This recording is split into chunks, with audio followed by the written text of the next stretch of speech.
जिसने सुख में तो भगवान को कभी स्मरण नहीं किया और दुख में याद किया, ऐसे दास की प्रार्थना कौन सुने। अर्थात भगवान उसी की सुनते हैं जो सुख और दुख में एक समान भाव रखता है।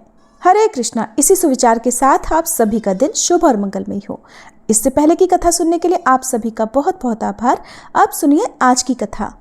मुनि बोले, हे देव, भगवान की ये कथा सुनने से हमें तृप्ति नहीं होती। आप पुनः परम गोपनीय रहस्य का वर्णन कीजिए। अनंत वासुदेव की महिमा का आपने भली भांति वर्णन नहीं किया। अब हम उसी को सुनना चाहते हैं। आप विस्तार पूर्वक बताइए। ब्रह्मा जी ने कहा, हे मुनिवरों, अनंत वासुदेव का महात्म्य सार से भी अत्यंत सारतर वस्तु है। वह इस पृथ्वी पर दुर्लभ है। हे ब्राह्मणों, आदि कल्प की बात है। मैंने देव शिल्पियों में श्रेष्ठ विश्वकर्मा जी को बुलाकर कहा कि तुम पृथ्वी पर भगवान वासुदेव की शिलामयी प्रतिमा बनाओ, जिसका दर्शन करके इंद्रादि देवता और मनुष्य भक्ति पूर्वक भगवान वासुदेव की आराधना करें और उनकी कृपा से निर्भय होकर रहें। मेरी बात सुनकर विश्वकर्मा ने तुरंत ही एक सुंदर और सुदृढ़ प्रतिमा बनाई, जिसके हाथों में शंख, चक्र, गदा और पद्म शोभा पा रहे थे। भगवान का वह विग्रह सब प्रकार के शुभ लक्षणों से संपन्न और अत्यंत प्रभावशाली था। नेत्र कमल दल के समान विशाल थे। वक्ष स्थल में श्री वत्स का चिन्ह सुशोभित था। हृदयेश वनमाला से आवृत हो रहा था। मस्तक पर मुकुट और भुजाओं में अंगद शोभा पाते थे। कंधे मोटे जान पड़ते थे। कानों में कुंडल झिलमिला रहे थे। श्याम अंग पर पीतांबर की अपूर्व शोभा थी। इस प्रकार वह प्रतिमा दिव्य थी। स्थापना का समय आने पर स्वयं मैंने ही गूढ़ मंत्रों द्वारा उसे स्थापित किया। उस समय देवराज इंद्र ऐरावत पर सवार होकर समस्त देवताओं के साथ मेरे लोक में आए। उन्होंने स्नान दान आदि के द्वारा भगवान की प्रतिमा को प्रसन्न किया और उसे लेकर वे अपनी अमरावती पुरी में चले गए। वहां इंद्र भवन में उसे पधराकर उन्होंने मन, वाणी और शरीर को संयम में रखते हुए दीर्घ काल तक भगवान की आराधना की और उन्हीं की कृपा से वृत्र और नमुची आदि क्रूर राक्षसों तथा भयंकर दानवों का संहार करके तीनों लोकों का राज्य भोगा। द्वितीय युग त्रेता युग आने पर महापराक्रमी राक्षस राज रावण बड़ा प्रतापी हुआ। उसने 10,000 वर्षों तक निराहार और जितेंद्रिय रहकर अत्यंत कठोर व्रत का पालन करते हुए बड़ी भारी तपस्या की, जो दूसरों के लिए बड़ी कठिन थी। उस तपस्या से संतुष्ट होकर मैंने रावण को वरदान दिया कि तुम्हें संपूर्ण देवताओं, दैत्यों, नागों और राक्षसों में से कोई नहीं मार सकेगा। शाप के भयंकर से भयंकर प्रहार से भी तुम्हारी मृत्यु नहीं होगी। तुम यमदूतों से भी अवध्य रहोगे। ऐसा वर पाकर वह राक्षस संपूर्ण यक्षों और उनके राजा धनाध्यक्ष कुबेर को भी परास्त करके इंद्र को भी जीतने के लिए तत्पर हुआ। उसने देवताओं के साथ बड़ा भयंकर युद्ध किया। उसके पुत्र का नाम मेघनाद था। मेघनाद ने इंद्र को जीत लिया, इसलिए वह इंद्रजीत के नाम से प्रसिद्ध हुआ। इसके बाद बलवान रावण ने अमरावतीपुरी में प्रवेश करके देवराज इंद्र के सुंदर भवन में भगवान वासुदेव की प्रतिमा देखी, जो अंजन के समान श्याम वर्ण और समस्त शुभ लक्षणों से संपन्न थी। वह प्रतिमा समस्त मनोवांछित फलों को देने वाली थी।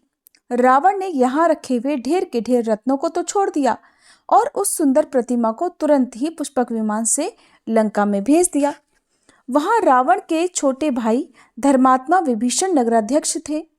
वो सदा भगवान नारायण के भजन में लगे रहते थे। देवराज की भूमि से आई हुई उस दिव्य प्रतिमा को देखकर उनके शरीर में रोमांच आया। उन्हें बड़ा आश्चर्य हुआ।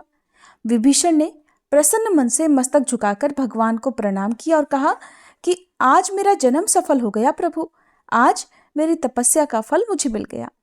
ऐसा कहकर धर्मात्मा विभीषण बारंबार भगवान को प्रणाम करके अपने बड़े भाई के पास गए और हाथ जोड़कर कहने लगे, राजन, आप वह प्रतिमा देकर मुझ पर कृपा कीजिए। मैं उसकी आराधना करके भवसागर से पार होना चाहता हूँ। भाई की बात सुनकर रावण कहने लगा कि वीर, तुम प्रतिमा ले लो, मैं उसे लेकर क्या करूँगा। मैं तो ब्रह्मा जी की आराधना करके तीनों लोकों पर विजय पा रहा हूँ। विभीषण बड़े बुद्धिमान थे। उन्होंने वह कल्याणमयी प्रतिमा ले ली और उसके द्वारा 108 वर्षों तक भगवान विष्णु की आराधना की। इससे उन्होंने अणिमा आदि 8 सिद्धियों के साथ अजर अमर रहने का वरदान प्राप्त कर लिया। रावण बड़ा पापी और क्रूर राक्षस था। उसने देवता, गंधर्व, किन्नर, लोकपाल, मनुष्य, मुनि और सिद्धों को भी युद्ध में जीतकर उनकी पत्नियों को हर लिया और लंका नगरी में लाकर रखा। फिर सीता जी के लिए मोहित होकर उसने उनको भी हर लाने का प्रयास किया। श्री राम के सम्मुख जाने में उसे भय लगता था, इसलिए मारीच को सोने के मृग के रूप में भेजकर उन्हें आश्रम से दूर हटा दिया और सीता जी को अकेली पाकर हर लिया। इसका पता लगने पर लक्ष्मण जी सहित श्री राम जी को बड़ा क्रोध हुआ। उन्होंने रावण को मार डालने का निश्चय किया और इस काम में उनकी सहायता की सुग्रीव ने।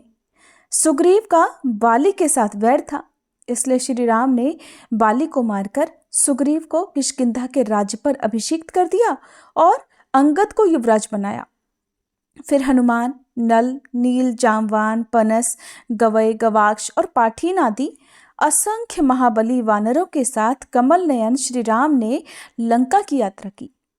उन्होंने समुद्र में पर्वतों की बड़ी बड़ी चट्टानें डालकर पुल बंधाया और विशाल सेना के साथ समुद्र को पार कर लिया।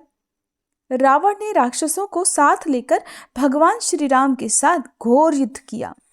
परम पराक्रमी श्री रघुनाथ ने महोदर, प्रहस्त, निकुंभ, कुंभ, नरांतक, यमांतक, मालाढ़, माल्यवान, इंद्रजित, कुंभकर्ण और रावण को मारकर विदेह कुमारी सीता जी को अग्नि परीक्षा द्वारा शुद्ध प्रमाणित किया और विभीषण को राज्य देकर भगवान वासुदेव की प्रतिमा को साथ लेकर वे पुष्पक विमान पर विराजमान हो गए और अनायास ही पूर्वजों द्वारा पालित अयोध्या नगरी में जा पहुंचे।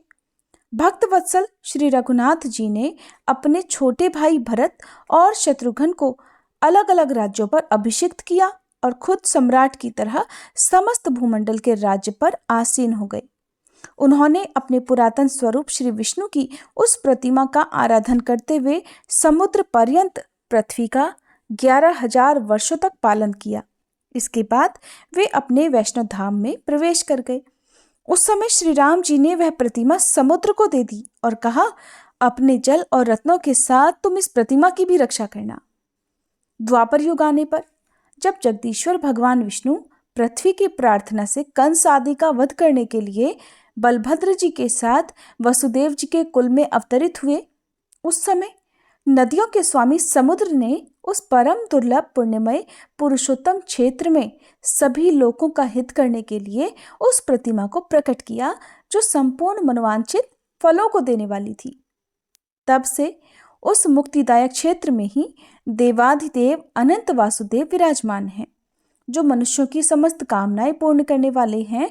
जो लोग मन, वाणी और क्रिया द्वारा सदा सर्वेश्वर भगवान अनंत वासुदेव की भक्ति पूर्वक शरण लेते हैं, वे परम पद को प्राप्त होते हैं। भगवान अनंत का एक बार दर्शन, भक्ति पूर्वक पूजन और प्रणाम करके मनुष्य राजसो यज्ञ और अश्वमेध यज्ञों से 10 गुना फल पाता है। वे समस्त भोग सामग्री से संपन्न छोटी छोटी घंटियों से सुशोभित सूर्य के समान तेजस्वी और इच्छानुसार चलने वाले विमान से वैकुंठ धाम में जाता है। उस समय दिव्यांगनाएं उसकी सेवा में रहती हैं और गंधर्व उसके यश का गान करते हैं। वह अपने साथ कुल की 21 पीढ़ियों का भी उद्धार कर देता है। मुनिवरों, इस प्रकार मैंने भगवान अनंत के संबंध में कुछ बातें बताई। कौन ऐसा मनुष्य है जो 100 वर्षों में भी उनके गुणों का वर्णन कर सके? इस प्रकार मनुष्यों को भोग और मोक्ष देने वाले परम दुर्लभ पुरुषोत्तम क्षेत्र तथा अनंत वसुदेव के महात्म्य का वर्णन किया गया। पुरुषोत्तम क्षेत्र में शंख, चक्र, गदा, पद्म और पीतांबर धारण करने वाले कमल नयन भगवान श्री कृष्ण विराजमान हैं, जिन्होंने कंस और केशी का संहार किया था। जो लोग वहां देव दानव वंदित श्री कृष्ण, बलभद्र और सुभद्रा जी का दर्शन करते हैं, वे धन्य हैं। भगवान श्री कृष्ण तीनों लोकों के स्वामी तथा संपूर्ण अभीष्ट वस्तुओं के दाता हैं। जो सदा उनका ध्यान करते हैं, वे निश्चय ही मुक्त हो जाते हैं। जो सदा श्री कृष्ण में अनुरक्त रहते हैं, रात को सोते समय श्री कृष्ण का चिंतन करते हैं और फिर सोकर उठने के बाद श्री कृष्ण का स्मरण करते हैं, वे शरीर त्यागने के बाद श्री कृष्ण में ही प्रवेश करते हैं, ठीक वैसे ही जैसे मंत्रोच्चारण पूर्वक होम किया हुआ हविष्य अग्नि में लीन हो जाता है।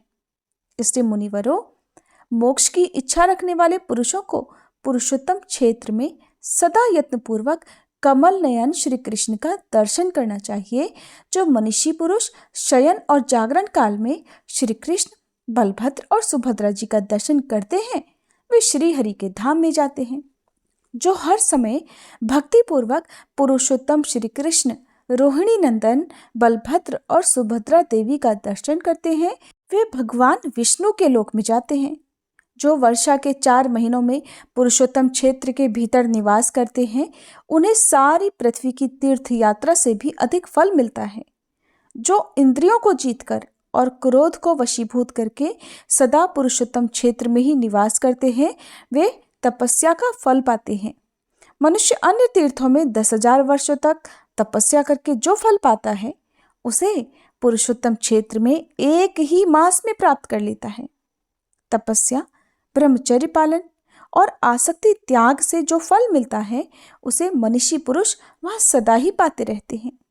सब तीर्थों में स्नान दान करने का जो पुण्य फल बताया गया है, वह मनीषी पुरुषों को यहाँ सर्वदा प्राप्त होता है। विधि पूर्वक तीर्थ सेवन तथा व्रत और नियमों के पालन से जो फल मिलता है, उसे वहाँ इंद्रिय संयम पूर्वक पवित्रता से रहने वाला पुरुष प्रतिदिन प्राप्त करता है। तरह तरह के यज्ञों से जो फल मनुष्य को मिलता है, वह जितेंद्रिय पुरुष को वहाँ प्रतिदिन मिल जाता है। जो पुरुषोत्तम क्षेत्र में कल्प वृक्ष के पास जाकर शरीर त्याग करते हैं, वे निस्संदेह मुक्त हो जाते हैं। जो मनुष्य बिना इच्छा के भी वहां प्राण त्याग करता है, वह भी दुख से मुक्त होकर दुर्लभ मोक्ष प्राप्त कर लेता है। कीड़े, पतंगे आदि तथा पशु पक्षियों की योनि में पड़े हुए जीव भी वहां देह त्याग करने पर परम गति को प्राप्त करते हैं। जो मनुष्य एक बार भी श्रद्धापूर्वक भगवान पुरुषोत्तम का दर्शन कर लेता है, वह सहस्त्रों पुरुषों में उत्तम है। भगवान प्रकृति से परे और पुरुष से भी उत्तम है, इसलिए वे वेद, पुराण तथा इस श्लोक में पुरुषोत्तम कहलाते हैं। जो पुराण और वेदांत में परमात्मा कहे गए हैं, वे ही संपूर्ण जगत का उपकार करने के लिए पुरुषोत्तम रूप से विराजमान हैं। पुरुषोत्तम क्षेत्र के भीतर मार्ग में, शमशान भूमि में, घर के मंडप में, सड़कों और गलियों में जहाँ कहीं इच्छा या अनिच्छा से भी शरीर त्याग करने वाला मनुष्य मोक्ष का भागी होता है। पुरुषोत्तम तीर्थ के समान किसी तीर्थ का महात्म्य न हुआ है और न होगा। मैंने उस क्षेत्र के गुणों का एक अंश मात्र यहाँ बताया है। कौन पुरुष 100 वर्षों में भी उसके समस्त गुणों का वर्णन कर सकता है? हे मुनिवरों, अगर तुम सनातन मोक्ष पाना चाहते हो तो आलस्य छोड़कर उस पवित्र तीर्थ में निवास करो। व्यास जी कहते हैं, अव्यक्त जन्मा ब्रह्मा जी का ये वचन सुनकर मुनियों ने फिर वहां निवास किया और परम पद प्राप्त कर लिया। हे ब्राह्मणों, अगर आप लोग भी मोक्ष प्राप्त करना चाहते हो तो परम उत्तम पुरुषोत्तम क्षेत्र में निवास करो। व्यास जी कहते हैं, मुनिवरों, पुरुषोत्तम क्षेत्र संपूर्ण जीवों के लिए सुखदायी है। वह धर्म, अर्थ, काम और मोक्ष चारों पुरुषार्थों का फल देने वाला है। उस तीर्थ में कंडू नाम के एक महातेजस्वी मुनि रहा करते थे, जो परम धार्मिक, सत्यवादी, पवित्र, जितेंद्रिय और समस्त प्राणियों के हित में तत्पर रहने वाले थे। उन्होंने इंद्रियों को जीतकर क्रोध पर अधिकार प्राप्त कर लिया था। वे वेद वेदांगों के पारंगत विद्वान थे और भगवान पुरुषोत्तम की आराधना करके उत्तम सिद्धि प्राप्त कर चुके थे। उनके सिवा और भी बहुत से मुनि वहां उत्तम व्रत का पालन करते हुए सिद्ध हो चुके हैं। मुनियों ने पूछा, हे साधु शिरोमणि, कंडू कौन थे और उन्होंने किस प्रकार वहां परम गति प्राप्त की? हम उनका चरित्र भी सुनना चाहते हैं, कृपया बताइए। तब व्यास जी कहने लगे, हे मुनीश्वरों, कंडू मुनि की कथा बड़ी मनोहर है। मैं संक्षेप से ही कहूँगा, सुनो। गोमती नदी के परम मनोरम एकांत तट पर, जहाँ कंद, मूल, फल, समिधा, पुष्प और कुश आदि की अधिकता थी, कंडू मुनि का आश्रम था। वहाँ सभी ऋतुओं के फल और फूल सुलभ थे। केलों का बगीचा उस आश्रम की शोभा बढ़ा रहा था। वहाँ कंडू मुनि ने व्रत, उपवास, नियम, स्नान, मौन और संयम आदि के द्वारा बड़ी भारी और अद्भुत तपस्या की। उन्होंने गर्मी के मौसम में पंचाग्नि का ताप सहा, वर्षा में खुली वेदी पर सोते और हेमंत ऋतु में भीगे वस्त्र धारण करके कठिन तपस्या किया करते थे। मुनि की तपस्या का बढ़ता हुआ प्रभाव देखकर देवता, गंधर्व, सिद्ध और विद्याधरों को बड़ा आश्चर्य हुआ। वे कहने लगे कि इनका तो महान धैर्य अद्भुत है। इनकी कठिन तपस्या नितांत आश्चर्यजनक है। ऐसी कठिन तपस्या तो आज तक किसी ने नहीं की। उन्हें तपस्या में लीन देखकर इंद्र सहित सभी देवता उनके भय से व्याकुल होकर आपस में परामर्श करने लगे। वे उनकी तपस्या में विघ्न डालना चाहते थे। त्रिभुवन के स्वामी इंद्र देवताओं का अभिप्राय जानकर एक सुंदरी अप्सरा से कहने लगे, प्रमलोचे, तुम शीघ्र ही कंडु मुनि के आश्रम में जाओ। मुनि वहां तपस्या कर रहे हैं। उनकी तपस्या में विघ्न डालने के लिए ही तुम्हें भेजा जाएगा। सुंदरी, तुम जल्दी ही जाकर उनके मन में क्षोभ उत्पन्न कर दो। तब प्रमलोचा कहने लगी, हे सूर्यश्रेष्ठ, मैं तो सदा ही आपकी आज्ञा का पालन करती हूँ, किंतु इस कार्य में तो मेरे जीवन का ही संदेह है। मैं मुनिवर कंडू से बहुत डरती हूँ। वे ब्रह्मचर्य व्रत के पालन में स्थित हैं, अत्यंत उग्र हैं और उससे भी बढ़कर उनकी तपस्या बहुत तीव्र है। वे अग्नि और सूर्य के समान तेजस्वी हैं। मुझे अपनी तपस्या में विघ्न डालने आई हुई जानकर परम तेजस्वी कंडू मुनि क्रोधित हो उठेंगे और मुझे श्राप दे डालेंगे। यह सुनकर देवराज इंद्र ने कहा, सुंदरी, मैं कामदेव, ऋतुराज वसंत और दक्षिण समीर को तुम्हारी सहायता में देता हूँ। इन सबके साथ उस स्थान पर जाओ जहाँ वे महामुनि रहते हैं। इंद्र का यह कथन सुनकर मनोहर नेत्रों वाली प्रमलोचा कामदेव आदि के साथ आकाश मार्ग से कंदु मुनि के आश्रम में गई। वहां पहुंचकर उसने एक बहुत सुंदर वन देखा।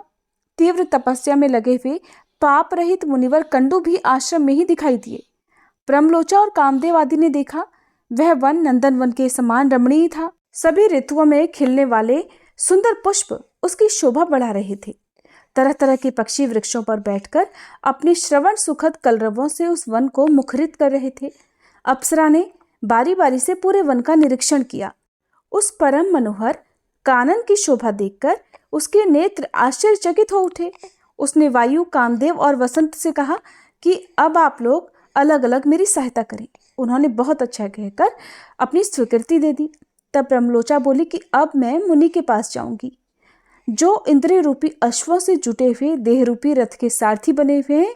उन्हें आज कामबाण से आहत करके ऐसी दशा को पहुंचा दूंगी कि मन रूपी बागडोर उनके काबू से बाहर हो जाएगी। इस प्रकार उन्हें मैं अयोग्य सारथी सिद्ध करके दिखाऊंगी। ऐसा कहकर प्रमलोचा उस जगह की ओर चल दी जहां मुनि रहा करते थे। मुनि की तपस्या के प्रभाव से वहां के हिंसक जीव भी शांत हो गए थे। नदी के किनारे जहां कोयल की मीठी तान सुनाई देती थी, वह ठहर गई। थोड़ी देर तक तो प्रमलोचा वहां खड़ी रही, फिर उसने मधुर संगीत छेड़ दिया। उसी समय वसंत ने भी अपना पराक्रम दिखाया। समय नहीं होने पर भी समस्त कानन में मधु ऋतु की मनोहर शोभा छा गई। इसके बाद जो कुछ भी हुआ उसका वृतांत आप सभी अगले अध्याय में जरूर सुनिएगा।